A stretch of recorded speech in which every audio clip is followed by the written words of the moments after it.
Everything old is new again. America's entertainment pop culture talk show. It may well possess a rudimentary intelligence. I'm trying to think, but nothing happens. Felt a great disturbance in the force. Hello, I'm Mr. Red. Come on, bark like a dog for me. Where's the goodies? Leave the gun. Take the cannoli. I bet you wouldn't have done anything like this if Mom and Dad were here. You filthy criminal. Excuse me while I whip this out. Go ahead. Make my day. Here are your hosts, Douglas Viviani and David Cohen. This year, something new has been added. Something from way out. It's the town car of the Munster family. And those TV favorites have come up with a gasser. It's a car not even Detroit could conceive. So the Munsters had it custom built to the tune of $20,000. But it gets only 3 miles to the Goulin, according to Fred Gwynn and Al Lewis, who lurk behind all that makeup. They must be fine, clean-cut boys, though, to escort Santa Claus to town. Incidentally, they wish you a monstrously Merry Christmas. Welcome to Everything Old is New Again. This is the barbecue guy. I'm here with the fondue guy. Welcome aboard. Are you going to be our grandpa for today? Yes, I'll certainly fill that role.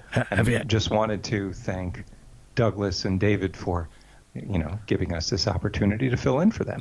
On the holidays, it seems like this show goes awry. Went awry there on that the Halloween recently. If you heard that, we came in late to their seance, and now we're into the Thanksgiving. Looks like they do these vacations. These two, they kind of take off on the holidays, huh? Well, it does give you and I the opportunity to shine, as they say. We are very, very shining. That's for sure. We have shiny individuals and personalities. That's for sure. All right, so the question is this now. We got Thanksgiving. We're going to prepare for Thanksgiving a meal on the show. We're going to do the turkey. We're going to do all the sides. We're going to have a nice little time for ourselves. Meanwhile, that was a little something with the Munsters on the Thanksgiving Day parade in the 1960s in New York City. I'm not really a parademan. I don't know how much I like the parade. I see a parade, but I don't get involved. Fondue, I think, for something tells me a New York City guy like yourself, you're looking out that window and you're enjoying those parades. Yes or no? Well, yes, I've enjoyed the Macy's Thanksgiving Day parade, which has become an American tradition for many years. I enjoy the pageantry, the spectacle, the floats, the balloons, everything about it just brightens my day, what do you mean, especially this time of year. You're talking, what do you mean float? A thick chick float from Cavell? What do you mean a float? What do you float? The floats in the parade. What's a float? What do you mean a float? What do you mean the balloon? Have you ever seen a parade before? I see the parades. I see the what would I see? I see the Rockettes doing their dance. Let me explain it to you, perhaps in your terms. It's this rolly thing with wheels that people make fools of themselves on as it moves down the street. Have you ever been in one yourself? It reminds me of something. Maybe you might have been in one once. Talk about foolish. I actually have been in several parades. Thank you for asking. And you enjoy the parade. You like to be on the float in the center of attention. What do you do on that float? Will you wave? Do you do that special wave? That what do you call that? The Miss America wave to people as they go by? Who's waving at Fondue guy? Well, I appear usually as a character. So dressed as that character, I believe that's who people are responding to. Oh, you're dressing like Elmo? You're one of these Elmo guys on the side of the street taking pictures with people? Is that what you're doing for a living? And then you parlay that into something called the Thanksgiving Day Parade, which is a big advertisement for you to go ahead and harass whoever's walking in the city to take a picture of you for $5 or something of that nature. Is that what we're talking about? Well, no, not exactly. For example, I usually dress up as a famous Shakespearean character in the middle of a famous Shakespeare play, which brings joy to, the people watching the play. What do you, all of a sudden you do Shakespeare in the pack? You're a Shakespeare in the pack. Why do you think that's funny? Why is that funny to you? I just don't know where to go with that. It's like one of these festivals. You ever go to those the Renaissance festivals? For example, I was Iago in a You are who? Float in the Shakespeare character Iago. Are you familiar with Shakespeare? I know the three witches, the cauldron of witches. I know them. The Hamlet business. That's a good start. That's where I fall off, though. At the beginning of the play, I watch the witches, and I'm out. I've never seen it beyond that. Why don't we move on to recipes? Okay, you got a bad idea. While we do that, let's. I know you like it, so I'm going to do it.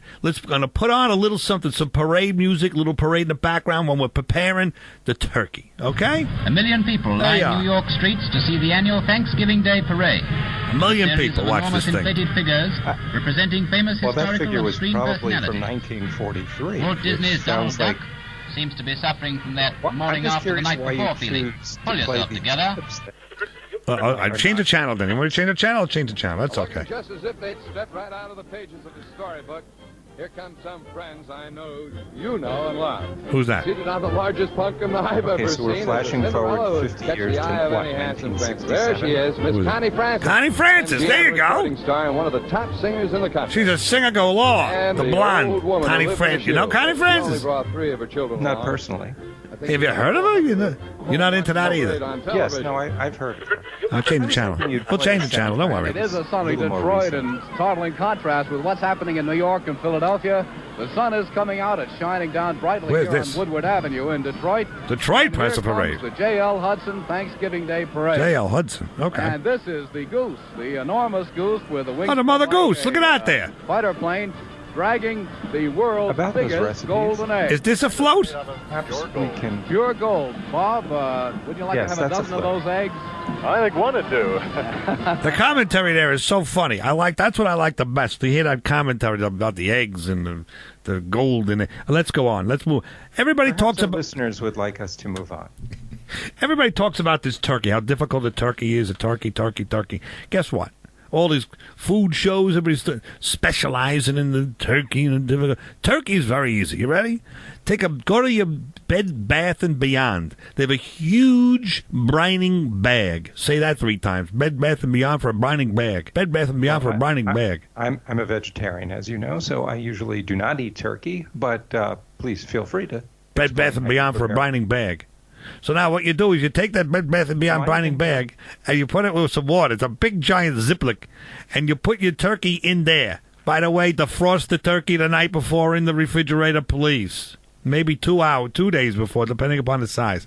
You take that turkey, you put it in the brining bag, you put a lot of salt. Kosher salt in there. It's the best salt on the planet. Kosher salt goes in there. You put some, whatever herbs you want to put on your turkey. You put your herbs. That's the new thing. You don't say spices anymore. You have to say herbs. Am I wrong when I say that? I use either word, but feel free, whatever makes you more comfortable. All right, so you put your herbs in there, and then you let that brine for a night, overnight, in the bathtub or wherever you can put this. I'm just going to slide my chair back a little bit because you should feel free to spray as you speak, but I just would prefer not to get hit with it. But please, go ahead. You say brine in the bag from without spraying anything. It's not easy to do. Okay, so now, after you're done with that, you take this turkey. That's the frost. That's been brined. By the way, you're brining it so that what happens is all this juice stays in the turkey.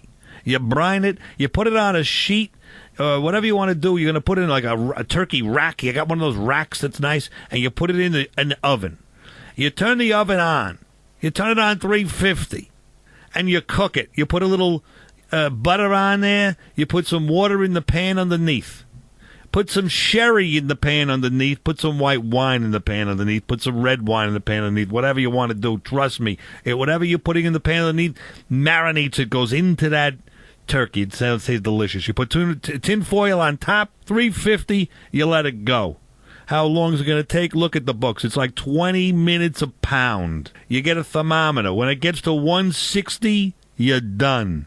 Every so often, open up that door. You take the baster. You baste that goop that's on the bottom. You keep adding more stuff on the bottoms because you want the gravy. Keep adding more water on the bottom. Is this hard to do? You take the baster. You baste the thing every so often. That's all. You put it on there, and you're done. And then it's a nice basted barbecue style, if I would say that to you, a barbecue min style turkey, and you're done. It's not hard to do. How's it sound to you? Of basting in my time, I have never heard a baster sound quite like that. But you never heard of?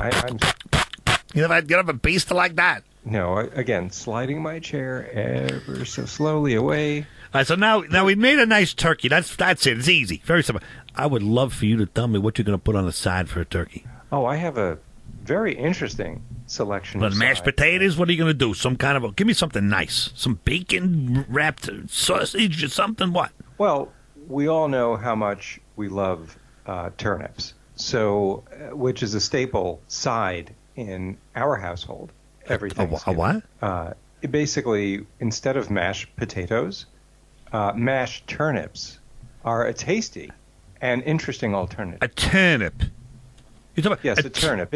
It's a root vegetable, meaning like a potato, it grows underneath the Holy ground. smokes, that's a good place to stop for a moment. Come on back. We'll hear a roasted turnip recipe for mashed potatoes instead of mashed potatoes from the Fondue Man.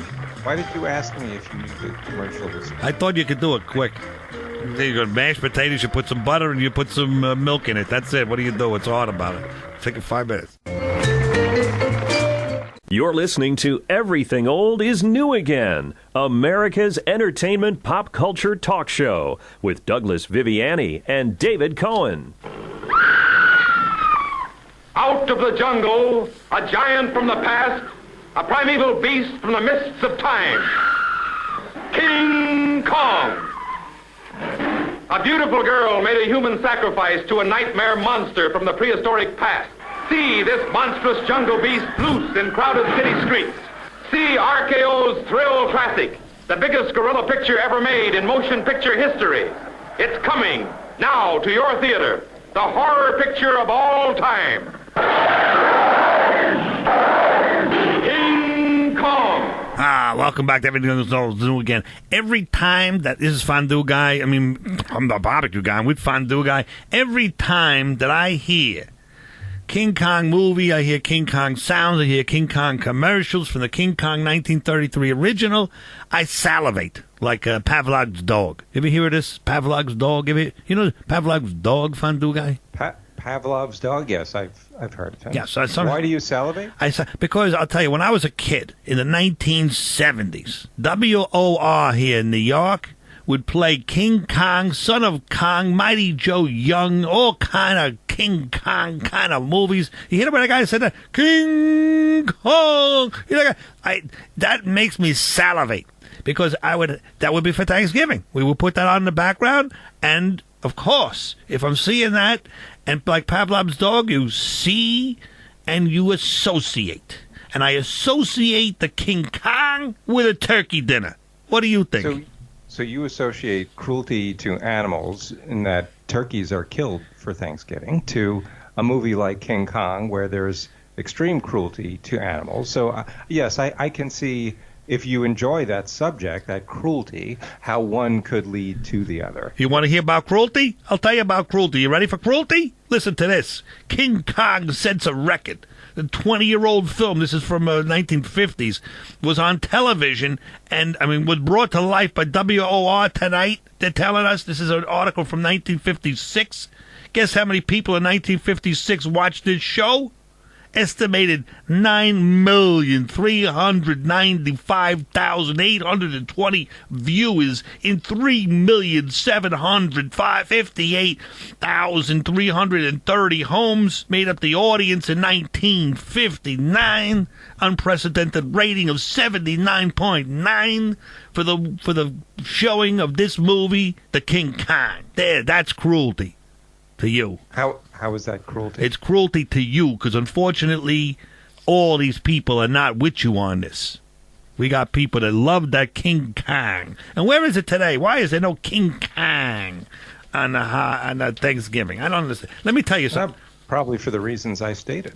This is what happens. November 18th, 1977. I'm going to give you the lineup. This was a Thanksgiving Day lineup, the day of Thanksgiving. I watched all of these. You ready? WOR. Mighty Joe Young at 1 o'clock. King Kong. King Kong at 3 o'clock. The Son of Kong at 5. That's a lineup. Listen to this. Let's give you refresh your memory a little bit. Believe it or not, there's a little Kong. What? A little? How little? Here's the kind of movie you're waiting to see as John Ford and Miriam C. Cooper present Mighty Joe Young. whose sensational exploits will startle you, thrill you, electrify you with hair-raising excitement and suspense. See mighty Joe Young as he savagely resists capture in his native Africa. See the most fantastic relationship between beast and beauty, a mere girl mastering a primitive giant. See mighty Joe Young, enraged by Hollywood pranksters, destroy Filmland's swankiest nightclub on the fabulous Sunset Strip.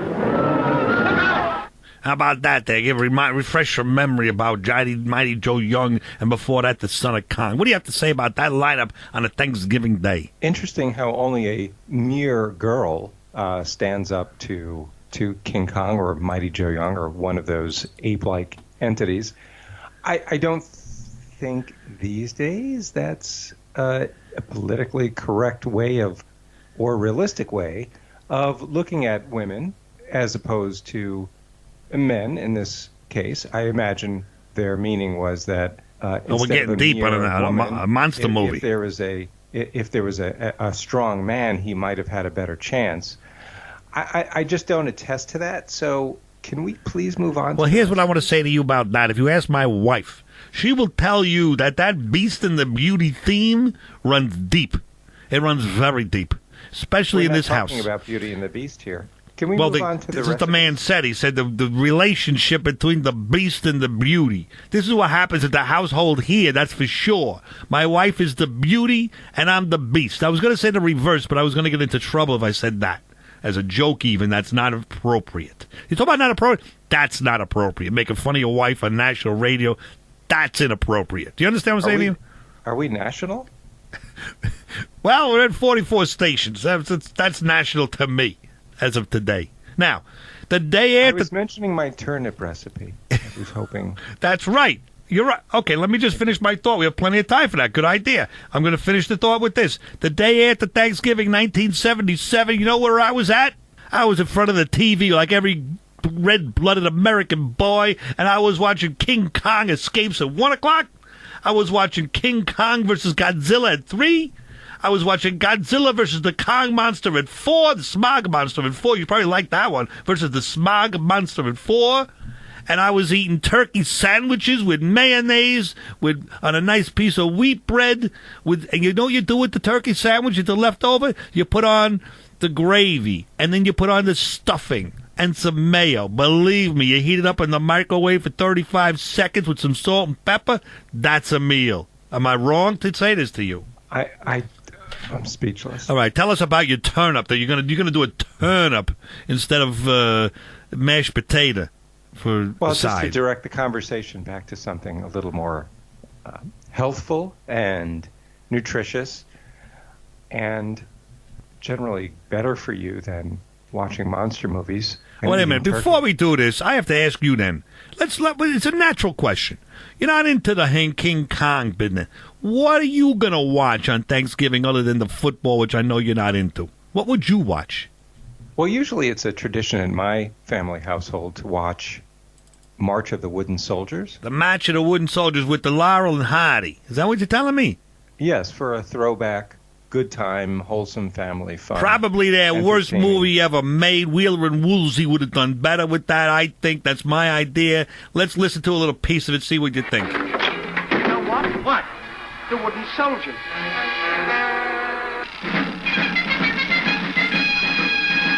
Presses the button on the soldiers, and they march, and they run over the guy, the bad guy, and it's over. Yeah, I get you. All right. It's not terrible. I'll join you on that. I'll watch that after Kong versus the Smog Monster. I'll watch it the day after Thanksgiving. It'll get my schedule, but it's the nighttime program after the day after. Yes, it would be nice to inject a little culture into your TV watching habits. Pressing a button on a toy soldier that's the size of a man, and they march over the bad people. That's culture. Compared to what you're watching, I would say it is, yes. All right, listen, I might join you on that if we have some kind of give me an idea about this recipe, this turnip. Come in different sizes. Okay. So turnips, it's Is turnip a fruit or a vegetable? What's a turnip? It, as mentioned before, it's a root vegetable, grows under the ground, similar to a potato. Turnips are naturally bitter if eaten raw. However, much like Brussels sprouts, when you cook them or roast them, They do become more tender and tasty. Let me ask you a And I question. think it's Who a in the fine planet has ever tried to eat a turnip raw? I don't even know what it looks like. You would pick something off the floor that's growing under the ground and bite into it raw? Who would do this? You can do that with a carrot.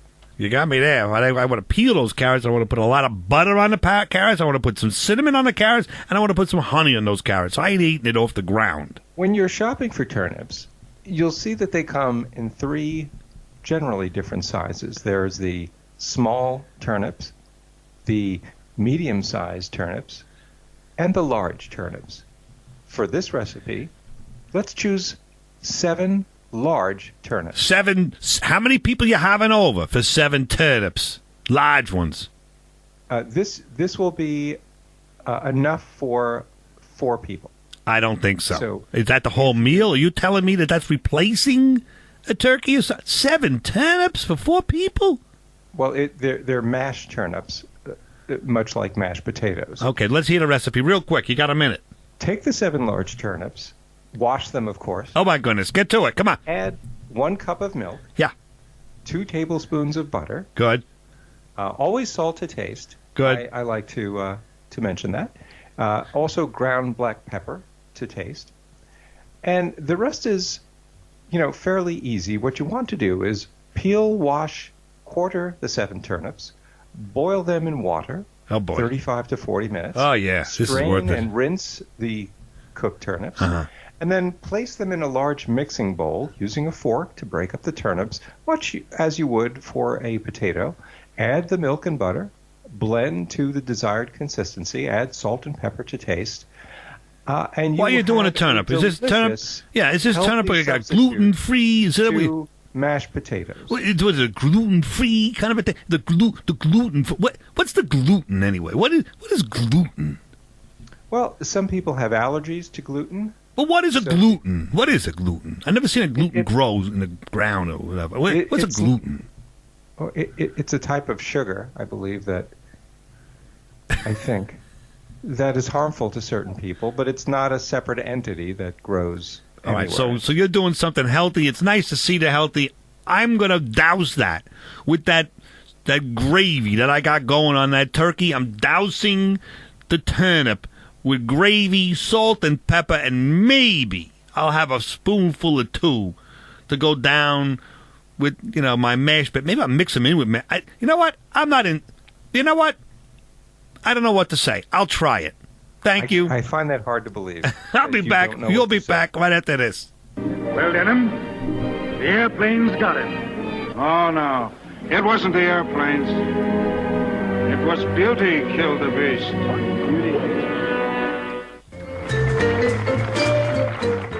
Now, back to America's entertainment pop culture talk show. Everything old is new again with Douglas Viviani and David Cohen. Here you go. Thank you, Danny. Give me a little more there. Here's your frozen turkey. Thank you, Danny.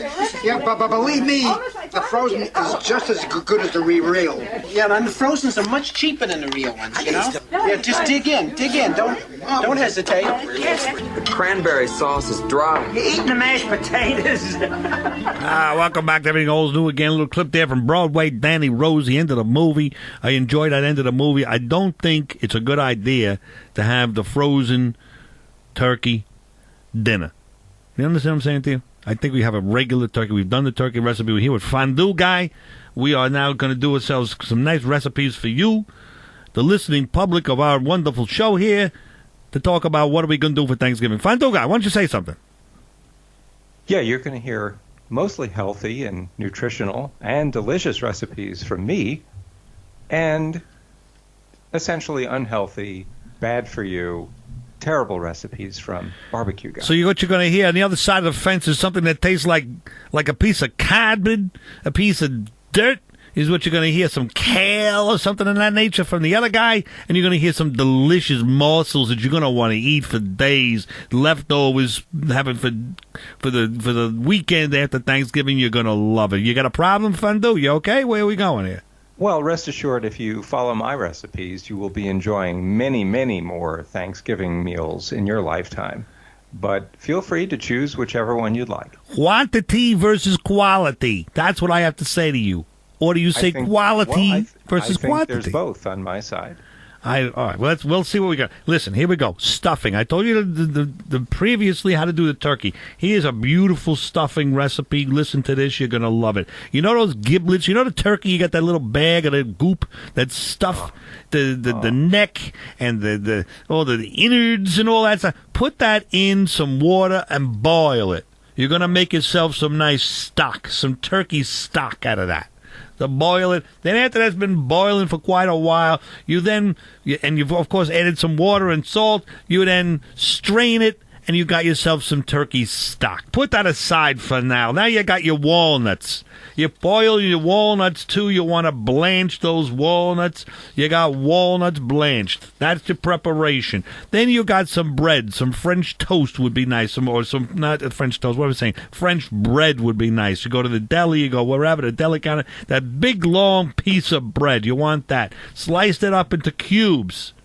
You cube it up. You put it in the oven. You toast it. After it's done toasted, now you pour some melted butter all over those cubes. Okay, do you understand what I'm saying to you? Melt that butter. Then you're gonna take the butter out and you're gonna saute onions and celery in the frying pan, and you got butter with the sauteed onions and celery. Then you mix all that what I just talked about, the bread, the walnuts, all that business together.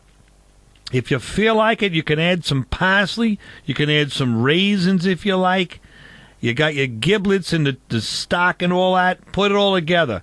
Mix it. It's a goop. Mix it all together. It's a nice stuffing. Throw it in the oven. Throw that in the oven for about 25 minutes. And I got news for you. You got a stuffing people are going to talk about forever. They may be tasting it for a couple of days after, as a matter of fact. Well, I'm not sure I'd throw it in the oven. I'd certainly throw it somewhere. Well, all right, listen, the bottom line is that stuffing is stuffings. Easy, simple, everybody makes a big stink out of everything. Throw a walnut in your stuffing, I got news for you. People are going to be talking about that stuffing for the next year, and they're going to ask you to do it again the year later. Trust me on this. But I got to be key on this. My brother makes this. He does not toast that bread. So it's all goopy and sloshy. You don't want that. You want to toast those bread pieces that I'm talking about. You're cutting into like cubes. Toast them nice before, so that they have a nice substance to them before you get them into the whole mixture. What do you got for stuffing, my man? You got something else besides that? That's the best stuffing recipe you ever heard of. You know, my family goes crazy for parsnips. A parsnip. Is that a fruit or vegetable? Is that an animal? What's a parsnip? A parsnip? I thought you were from New York. Sometimes your accent throws me. A parsnip is similar to a turnip, to a potato, in that it grows... Another one of these growing under the ground. It's a root vegetable. Okay, go ahead. I don't think I interrupted when you were speaking. So a parsnip, or maybe I did with some uncontrollable groans. I heard of some guffaws here and there, yeah. I apologize for that. I wish you'd just get to the point. It's a small radio show with a small little time to deal with things. We got to get going here. Come on. I'll skip over the segment I was going to do on the history of parsnips. Good. And instead, get to the recipe for what I think is a delicious, nutritious, and memorable... The clock is ticking, kid. Get to it, my man. Take 1 1/2 pounds of parsnips, peel them and cut them into about 2 1/2 inch batons. Oh boy. Okay, baton. Okay, like we're back to the parade. 4 Go ahead. teaspoons of extra virgin olive oil. Salt and freshly ground pepper if you can find it. A 1/3 cup of stock, not the stock that barbecue guy was talking about, but usually a vegetable stock is what I choose. Okay, this is going to taste 3 great. tablespoons of unsalted butter, preferably softened. 4 teaspoons drained bottled horseradish. Oh boy! And I can go off on a tangent on how to make homemade horseradish. Please but don't. For Please move on. sake, Yes. Okay. Your interruptions are throwing. Got to move you along. Come on. I got 2 other recipes to do here in a second. Go. So here's how to make homemade horseradish. Oh, wait, no, I said we didn't have time for that. Continuing with the parsnip recipe, add half a tablespoon of finely chopped flat leaf parsley, half a tablespoon of minced chives, and 1/2 of a small garlic clove minced. I think I have a beer. This is going to take forever. It's taking forever here. Get to the point. What's happening over there? That was a beer. Go ahead. Come on. Okay. Now what? You use an oven at some point? Yeah. You're going to preheat the oven to 400 degrees, and in a large roasting pan, toss the parsnips with the olive oil, salt, and pepper.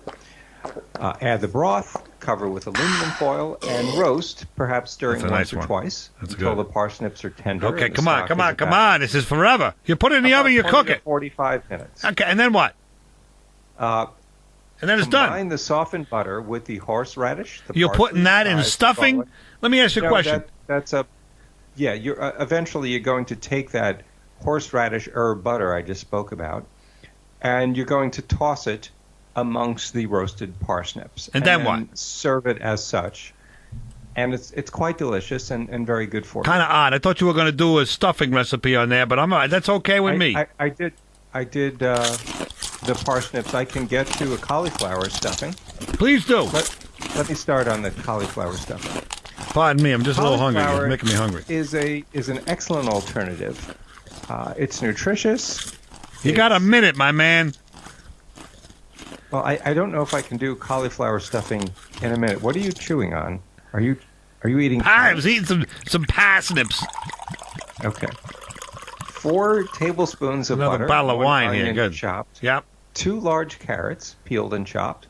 2 celery stalks, chopped or thinly sliced. 1. You know what? This is so boring. I'm going to stop right there. I'm boring myself. I'll tell you what you want to do. Here you go. Here's how you do a recipe in a minute and a half. You ready? You got stuffed mushrooms. You take the big giant mushrooms. You take the middle part of the mushroom out, the stem. You take out the stem. You chop the stem up. You put it into the frying pan with butter and onions. Okay? You keep doing that. You mix them around. You can put a little herbs in there if you like. A nice herb. I would also suggest a walnut. Get yourself a nice walnut, chop that up and put it in there. Breadcrumbs go in there. A little bit of sherry would be a nice idea. All right? And then some Parmesan cheese. You mix all that together. Keep mixing until it comes into a nice little consistency. It doesn't have to be cooked all the way. You then take that, you shove that into the beginning pot, the shell pot, the cap, they call it, of the mushroom, and you put it in there. The mushrooms are now stuffed. You put butter on. Oh, you got to butter everywhere. Melt that butter all over everything and throw it in. You throw it into the oven, 350, 375. You cook it about a half hour. You got mushrooms and you got stuffing that people are going to be talking about. By the way, they've got walnuts in each of them, so you're doing beautifully. It matches together. This is a Thanksgiving dinner that people they're not going to want to cook ever again. They're always going to come back to your house for Thanksgiving. That's the problem. You're never going to get people to leave you alone. What do you think about that? If you'd like the rest of the cauliflower stuffing recipe, please email us and I will personally forward it to you. It's a much healthier alternative, even though I wasn't bored. I felt rushed for time, but obviously I had plenty of time based on the amount of time that you took, Barbecue Guy, to explain your stuff. It's very simple. The cooking is very simple. It's the execution is what's important. Not enough time for me to do my cauliflower stuffing recipe. Well, it's what do people want to listen to? Cauliflower? They want to listen to a guy drinking a beer. Good night, goodbye. We'll be right back. If there's anything old, new again. Have a drink. Goodness sakes. Holy gosh. Good gosh. You have any dessert wine?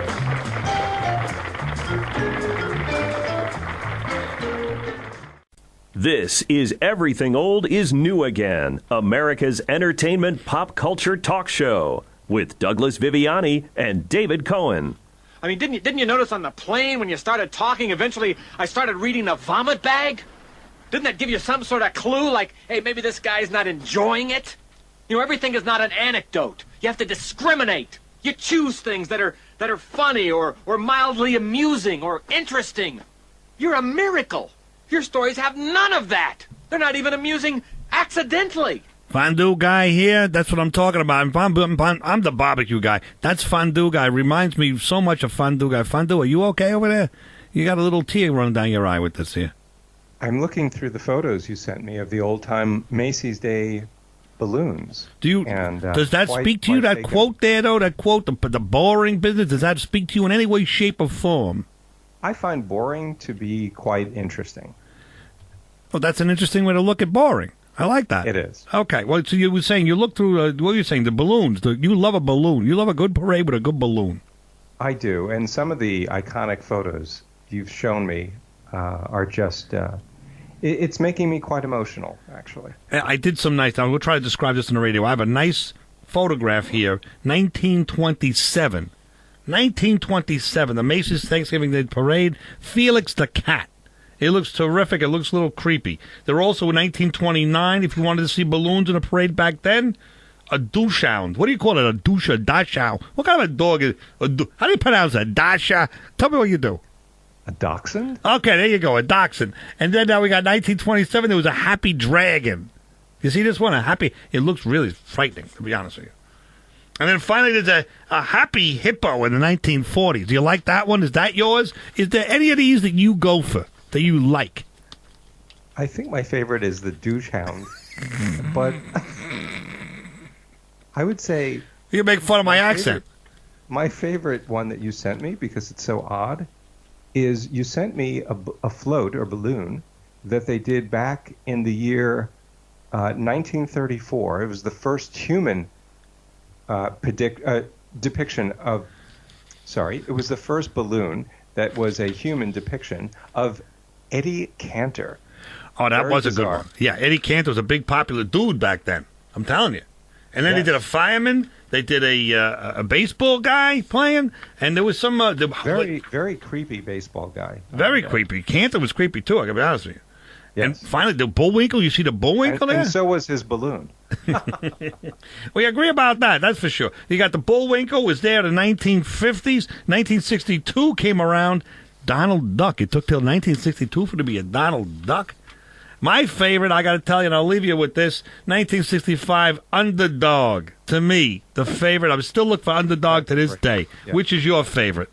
Let me guess. I hate to say it, but I agree with you on Underdog. How about that? We're agreeing about something. It's nice to hear, nice to see. Because today's balloons totally different than the ones you saw back in the day. Go on the YouTube, you'll see these old balloons in the parade. Trust me, it will cause you a nightmare. I'm telling you. Am I wrong?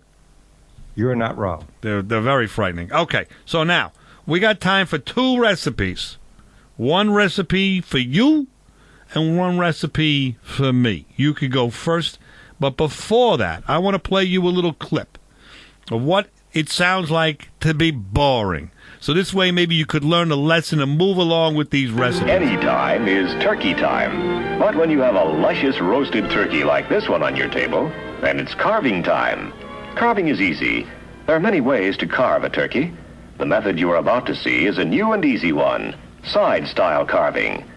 Whether you carve standing or sitting is up to you, but you need certain carving aids to do the best job. A knife with a long, narrow, flexible blade and a 2-tined fork are absolutely necessary. A 2-time fork telling you to... I mean, is this the most boring thing you ever heard in your life, or you were interested in that? Let me guess. I'm interested. You want to learn how to carve a turkey. You take a knife and a fork, and you start cutting the meat off the bone. I won't eat turkey, but it is, looking at it from the outside. Here's the point. When you're on the radio, you got to get to the point, my man. People are in their car. Okay. People are at home. You got to get to the point. Now. Okay. Go ahead. I will. I will. Because I'm telling you, if you don't get to the point, people are going to turn the radio off. You carve a turkey by just taking a knife and a fork, and you carve it. You start with the light meat, the breast, and then you work your way down to the legs. That's it. What's hard about it? It sounds fairly simple. I have a recipe that I will do my best to summarize briefly that I think you would actually enjoy, barbecue. All right, I will say to you just as a warning. We got 6 minutes left. You get 3, I get 3. Go. Okay, that's a lot less time than I had allotted, but let me try. This is a cran raspberry mold. There's no vegetables. It's very sweet. There's gelatin, which I am vehemently opposed to, so I don't eat this, but there's the animal part. So let me explain to you how to make it. Wait a minute. There's animals in Jell-O, that goopy goop stuff that flops around. There's an animal in that? Well, yes, it's partly made with animal materials. What do you mean? Okay. So what you want to do is start with raspberry-flavored gelatin. So, Jell-O, something like that. 2 or 3 packages. I'm sure you have this. Which one has the most meat in it? I believe that is it's a brand called Meaty Gelatin. No, I have no idea. Melatonin. But just buy Jell-O. Mellow. Here's another one you'd like. A can of crushed pineapples. Good. A can of whole cranberry sauce. Good. And 1 cup of dairy sour cream. Good. So it's very simple. In a bowl, you dissolve the gelatin in boiling water, much like you would make Jell-O. Good. Add the pineapple and the cranberry sauce. Chill till partially set. And then pour half of the gelatin mixture into a casserole. And then chill till almost firm. Can I do it in a like Here's your favorite part. A bunt. Add your chopped walnuts. There we go. I like that. Can we do it in a bunt kind of a flavor, like one of those round cakes? We do that kind. We pour it in something like that. Would that be all right? Absolutely. Okay, and go that's ahead. Basically the recipe. I'm done. There's no cooking involved? It's just a boil of the water? You just boil the water, and then you set it in the refrigerator and forget it. Now, you said the walnuts. You put the walnuts in at the end? Yes. And so they're sinking in a little bit to like the middle of this thing because it's all halfway chilled. Is that correct? Correct. Sounds good. Actually, it sounds pretty good. I cannot believe I got you interested in a recipe. I will enjoy that. And that's healthy for you, right? Yeah, mostly. Yeah. So I can eat a lot of that. After I eat, like I have that for my a lot. I can have that for my side. Not a lot. A modicum. Or a moderation. In everything in moderation. In moderation. Okay. Exactly. Here's something I suggest you don't eat in moderation. This is something you want to enjoy. You dive in. This is something I have recipe that I've investigated. I usually don't do this kind of thing, but this is a tribute, a hats off from me, the barbecue guy, to the fondue guy. Are you ready for this? It's a fondue, my man. A fondue? Fondue dessert. This is going to blow you away. You get your fondue pot. And what you want to do is you want to turn that heat on underneath, which basically, what is it? A fire. It's a flame. That's all. Well, fondues are my thing, so I understand that part. Okay. So then you take 12 ounces of milk or dark chocolate. I suggest the milk chocolate. And you chop it all up. You take 8 ounces of heavy whipping cream, the heaviest you could get. A pinch of salt, believe it or not, salt's not bad with the chocolate, and then you melt it. Here's the healthy part. I figured you would love this. Strawberries, banana pieces, apricots, any kind of thing that you're into, like some kind of it doesn't have to be a root. How about a vegetable? How about anything you want? It's going to be covered with chocolate. It's going to be delicious. How about a banana? Put a banana together. You chop this stuff up, you put it on a stick, you dip it into the melted chocolate, and then you take it out. Be careful, it's going to drip all over the place. Take your dish up with it, and then you eat it. This is going to be deserted desserts. Again, people are going to think of Fondue Guy when this is served. This is a tribute to you. Everybody on listen to this show is going to do that, and they're going to think of you, a nice, healthy dessert from Fondue Guy. I'm insulted. What do you mean? I'm highly insulted. You took, sir, a recipe, a fondue recipe, generally reserved for fine dining, and turned it into a macabre, grotesque dessert that is unhealthy for you, that will lead to obesity and high blood pressure. And you have, if you don't mind my using the word, bastardized the sacred, the piety of the fondue genre. I'm flabbergasted. What are you talking about? It's all kind of fruit in there. You got your strawberries, you got your banana, you got your, what do you want? Any kind of thing you dip in there, it's all good for you. What's the bad part? What are you talking about? I know, you're silent. You can't even... Lincoln, but did you enjoy the play? That's my point. All right, listen, happy Thanksgiving, everybody. Enjoy whatever recipes you want there. Send us some recipes you feel like at oldnewagain at AOL.com. Oldnewagain at AOL.com. Fondue, say happy Thanksgiving and goodbye to everybody. Happy Thanksgiving and goodbye to everybody. All right, enjoy it. Yeah, you're right. Whew. I talk too much. I also listen too much. I could be a cold-hearted cynic like you, but I don't like to hurt people's feelings. Well, you think what you want about me. I'm not changing. I like me. My wife likes me, because I'm the real article. What you see is what you get. Boy, you are one lucky guy, Neil. By the way, don't forget to say thank you to all those people cooking, listening to this show, getting those recipes. Right, my man? Thank somebody for the meal once in a while, would you please? I can be a friend of mine. Fondue? No, Mr. Griffith. Call Mrs. Page. He's gone. The fondue's gone. What happened? They insulted him with the chocolate?